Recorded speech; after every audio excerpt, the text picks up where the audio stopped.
maalin maalmaha ka mid ayaa arday su'aal weydiiyay macalinkiisa wuxuuna ku dhahay macalin sidee maskaxdeeda u dejiyaa macalinkii wuxuu ugu jawaabay mashquul ayaan ahay hadda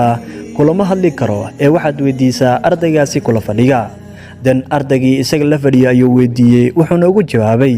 madax ayaa i xanuunayo kaas kala weydii haddana kii loo tilmaamay ayuu weydiiyey su'aashii wuxuuna dhahay caloosha ayaa liga hayaa ee macalinka weydii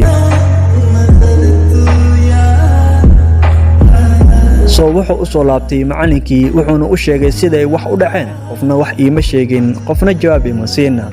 laakiin macalinkii uu wax faahfaahinaya ardaygii ayaa dhahay waxaad tahay doqon qof kasta jawaab ayuu ku siinayay taas daraaddeed ardaygii cashir ayuu meesha ka qaatay ogow noloshaada ma jirto qof kaloo kuu xalin doona dhibaatooyinkaada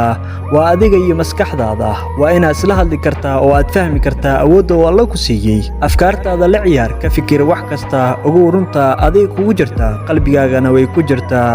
sidoo kale maskaxdaadana way ku jirtaa waad ku mahadsantahay daawashada muuqaalkan haddii aad noogu cusub tahay fadlan nagu soo bir